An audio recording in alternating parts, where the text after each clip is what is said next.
එකට ඔයාලව සාදරයෙන් පිළිගන්නවා. අද මම හදන්න යන්නේ මාෂ්මෙලෝස්. මේ සඳහා අවශ්‍ය සියලුම දේවල් පහළ තියෙන ඩිස්ක්‍රිප්ෂන් බොක්ස් එකේ දාලා තියෙනවා.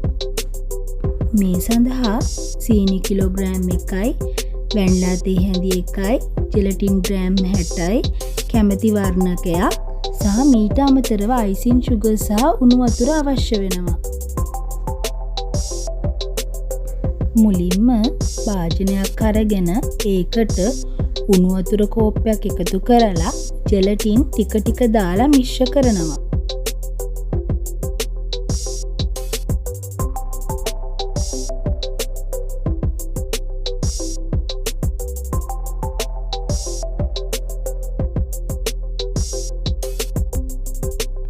ජෙලටින් ටික කැට ගැහෙන්නේ නැති වෙන්න හොඳට දිය කරගන්න ඕනේ.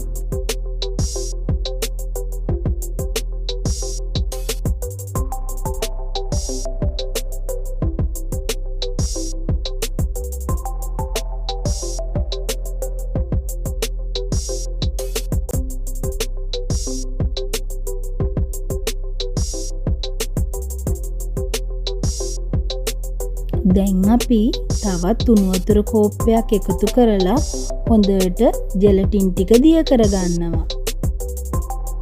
මේ තියෙන්නේ ඒ මිශ්‍රණය. දැන් අපි තාච්චියක් ලිපේ තියලා ඒකට සීනි ටික එකතු කරනවා. මේ වෙලාවේදී අපි ලිප ඔන් කරගන්න ඕනේ. දැන් ඇල් වතුර කෝප්පයක් පමණ එකතු කරනවා. හොඳට අපි දැන් ඇල් වතුරේ සීනි ටික දිය කරගන්නවා. සීනි ටික උණු වෙනකන් මෙන්න මේ විදිහට අපි කලවම් කරගන්න ඕනේ.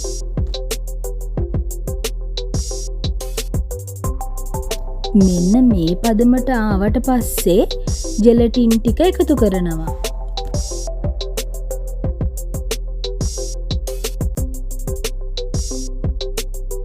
දැන් ආයිමත් මේ ටික හොඳට දිය කරගන්න ඕනේ. මෙන්න මේ පදමට දිය වුණාට පස්සේ අපි ලිප ඕෆ් කරලා පැය භාගයක් පමණ නිවෙන්නට තියෙනවා. මේ මිශ්‍රණය කොටස් දෙකකට වෙන් කරලා වෙන වෙනම බීට් කරගන්නවා. ටික වේලාවක් බීට් කරලා අපි වැනිලා ටික එකතු කරනවා.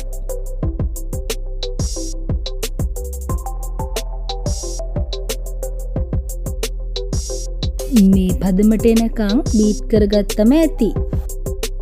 බටර් ගාගත්ත තැටියට මේ මිශ්‍රණය අපි දාගන්නවා.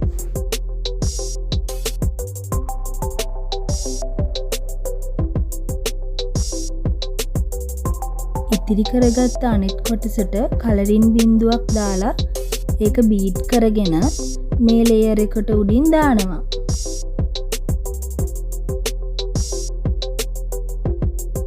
දැන් මේ මිශ්‍රණය සෙට් වෙනකන් පැය 4ක් පමණ තියාගන්නවා.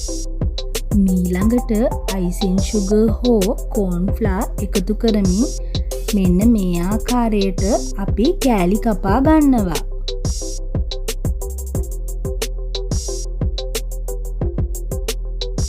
මේ ප්‍රමාණවලින් ගත්තොත් අපට කෑලි 150ක් පමණ කපා ගන්න පුළුවන්. බොහොම පරිස්සමින් අයිසින් සුගර් එකතු කරමින් එමීට මේ කෑලි ටික ගලව ගන්න ඕනේ.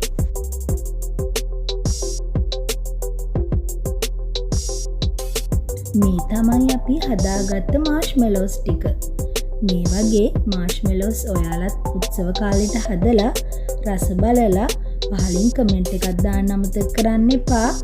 එහෙනම් අපි අලුත් වීඩියෝවකින් නැවත හමු වෙමු. මේ වගේ තවත් වීඩියෝ බලන්න අපිව සබ්ස්ක්‍රයිබ් කරලා තියාගන්න. ඔයාලා හැමෝටම සුබ දවසක්.